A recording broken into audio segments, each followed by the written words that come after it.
everyone, this is MManuel, and my organizational change model is on an introduction to professional learning communities for pre-service teachers. So the Teach Houston program at the University of Houston started 10 years ago, so it was established in 2007 as one of the first replications of the UTeach program. It is developed to prepare quality math and science secondary teachers, and it is a part of NSM and College of Education. So here are the 44 UTeach replication sites. It's growing every year, and this is something that I'm going to discuss in the sustainability of this project as well, is how I hope to take this module that I'm developing and share it with other UTeach sites to include it in their program curriculum as well. The Teach Houston program and the UTeach program include 4 field-based courses. There are other theory courses. Field-based courses are courses where students go out and teach lessons at area schools. They start at elementary, then they move up to middle school, and then eventually they stay at the high school level since they are secondary certified. So the first 2 courses, step 1 and step 2, those are kind of like their trial courses. They're finding out, do they want to teach? Is this for them? And then once they get to classroom interactions, which is the course that this project is focused on, they go out into a high school. So they're teaching, for example, if they're science, they're teaching either bio, chem, or physics lessons. They work with a teacher at the school, that's their mentor teacher, and then they work with a partner within the class as well. So many of you are much more familiar with the literature on PLCs than I am, as it is something you're pursuing for your research, but I will share a little bit over here as far as why there's a need for teacher collaboration, making a case for this, and then moving forward with pre-service teachers.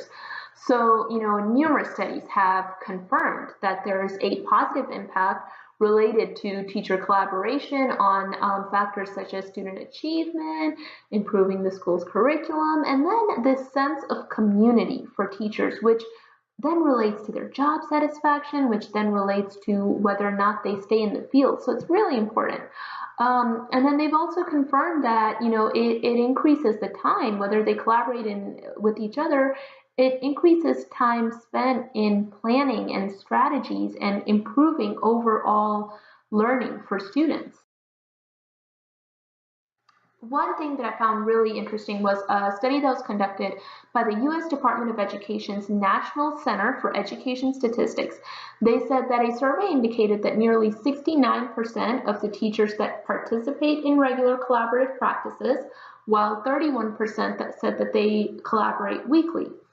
And in the study, those who met for weekly collaborations, 45% agreed that it led to significant improvement in their classroom teaching. What was really interesting in this findings was that they found that the teachers that collaborated more frequently had more positive perceptions towards the effect of the collaboration on their instruction. So in other words, if they participated more in the collaboration, they felt like they had more positive attitudes towards what that collaboration did for them in the classroom. So then moving towards pre-service teachers participating in PLCs. And there's a study conducted in 2003 by Gemmell for her doctoral dissertation. Very similar population in what I'm working with, pre-service teachers enrolled in a field-based course, and they participated in a peer coaching PLC model. And what they found was that they utilized these practices, and they ended up finding that it made the teachers more reflective, or these future teachers rather, more reflective in the types of lessons that they were developing. So they worked with their peer coaches, they worked with their mentor teachers, and they found that it overall just left them with a more rigorous, reflective perspective about what they were doing about their fields, their craft in general. Another study by Kent and Simpson with undergraduate teacher candidates found, and this one was really interesting, by the way, because these pre-service teachers had the option of participating in the PLC. And what they found was that those that did take that option, that did volunteer to work in these PLCs, they were left feeling so excited about becoming teachers, and they referred to themselves as a real teacher. So it gave them this stronger sense of self-actualization, which makes sense because if they're willing to volunteer to work together on improving their craft essentially by working together, then yeah, they are going to be more excited. And those probably are the pre-service teachers who felt more strongly about entering the field, but still the fact that it left them with this real teacher mentality is something to consider. Lastly, Riegelman and Rubin also did a study with pre-service teachers in a field-based course. They used the critical friends group protocol model, and what they found was that the pre-service teachers really benefited from the exchange that they had with each other, from the reflections that they did. It showed gains in their confidence and their efficacy. And this part really stuck with me because what they found was that the pre-service teachers that were involved had more of an acknowledgement for what collaboration can do. In other words, they got buy-in for collaboration. So if you think about it, when I talk to, having been myself, teacher, instructional coach, I know how hard it can be to convince other teachers that this is something worthwhile. This isn't just something we have to do. This is good for us. It's good for our students. But if you can leave these entering teachers with that mindset already, then think about how impactful that will be for them when they enter the classroom. So that's why for this project, I decided to include an introductory module for working in PLCs, defining PLCs within this course in the Teach Houston program. The resource that I used is called Building a Professional Learning Community at Work, a Guide to the First Year. It's by Perry Graham and William Ferreter. It includes a foreword by Richard and Rebecca Dufour, and it was really important for me to use something that was more of a first year rudimentary level guide to what a PLC is, how to function in a PLC, because maybe you guys will agree, a lot of the resources that I found sort of worked under the assumption that you had already been in a PLC, you had already experienced some of this stuff, and I didn't want them to feel like they were reading something that made them that was almost presumptuous about the types of experiences they may have already had. So I feel like this resource was excellent for them, for pre-service teachers. And what I love is that online on Solutions Tree, it gives them tons of just these electronic documents that they can use. It's got all kinds of stuff for taking surveys for a PLC starting out, all the stuff that's included in the book, but you can find it electronically online as well. Protocols and resources to use when there's a conflict, seeing where a PLC is, whether they're forming, whether they're, prospering, storming, all that stuff. So it was very interesting for them to see those tools and utilize it within their group. This diagram over here showcases what took place within this module essentially. So it's an intro to PLCs. We started with just a little bit of review of literature. They read a couple of articles defining what PLCs were, started looking through some of the documents from this resource. Then, because this is high school and my section is the science section, they got placed into content-centric teams. Now, I'll say this right from the start. Next semester, I will do this at the start of the semester so that they can actually continue to work together in these teams as they keep going. But for now, we did it sort of towards the end, and just because, everything was being formulated as part of this course, but it's also something that I'll just keep doing from here. So they get placed in their content-centric teams, bio, chem, physics. Some of you might already be thinking, okay, well, how does this work with having so many more bio teachers than you would perhaps have future physics teachers? So sometimes in this semester we were fine, but in other semesters, if I don't have enough physics teachers, I'll probably do a physical science team where I'll place the physics and chem teachers together. Anywho, so then they work in their content teams, they review the resources, they work together as a PLC essentially, because they might be in different schools in the greater Houston area. So say like I've got bio teachers at different schools this semester, but most of them, for one of their lessons, did protein synthesis. They just had different levels, different parts of the standards that they were covering. But they could still work together when they're planning their lessons for it. Over the semester, these teachers teach 2 lessons at the high school level. And those lessons are designated by their mentor teacher, like what the topic is. And then another thing that we did was also reflect on scenarios of functional and dysfunctional PLCs. I think in the future I want to do some role playing with this as well. But right now we just mostly looked at some different scenarios that were provided in the book, what caused those conflicts, and how to handle being in those situations as well.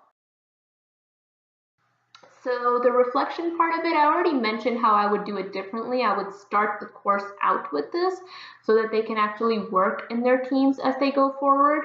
But essentially what I found was a lot of them, when I asked them at the start of it, give me 3 characteristics of a team that worked well that you've been a part of. Give me 3 characteristics of a team that struggled that you've been a part of. Most of them had a lot to say about a team that struggled, right? So they had a lot of these war stories about how, they ended up doing all the work and all this stuff, and they didn't have a whole lot to say about the successful ones. It was almost as if they were talking like in hypotheticals. And that's interesting because those are the perceptions that they then go into the classroom with, and then, hey, once again, they're working in a team, but they haven't had these positive experiences. They only know what a successful team should look like, but they're not sure. So again, that just reminded me of why this work needs to be done. And one of the things that I added that I want to keep a part of it is towards the end, I added an alumni panel. I felt like they needed to hear from folks who are out in the field, folks they can really relate to and feel comfortable talking with. And so that was the Teach Houston alumni. Some of them are, department chairs, team leads, principals, instructional coaches. They came back one evening and answered a lot of questions, talked about how they worked in teams. They talked about a variety of topics, but PLCs was one of them. And it gave the students a chance to, discuss some of the scenarios they've been reading about, say like, oh, does this really happen? Does a teacher really, say something like this? Could this happen? And it led to some really insightful conversations that I think everyone left feeling like they had grown from and that they had left with a better understanding of collaboration with. And it just made it more real to them. This wasn't something they were reading about in a book. This was something their, future selves initially, if they see themselves in their alumni body, which a lot of them do, are actually experiencing. So it made it a lot more relevant for them. Strengths and areas of growth. Okay, well, a strength, of course, as I mentioned, is that this is an innovative thing to add within pre-service teacher programs. There are some that are doing it. I included 3 different examples in the research that I felt related closely with my population, the field-based courses, the undergraduate pre-service teachers. But at the same time, in the UTeach program, it's not something that is deliberately embedded and discussed, and I feel like it's something our graduates struggle with as they go out. I know for myself, I was a graduate of the Teach Houston program about 10 years ago, and I became team lead my 2nd year, and I had no formal understanding of what it meant to lead a PLC. And I could have certainly benefited from it. So I know that this is something that they need. They may not know they need it, but once they step into the classroom, they realize pretty quickly that they could have used it.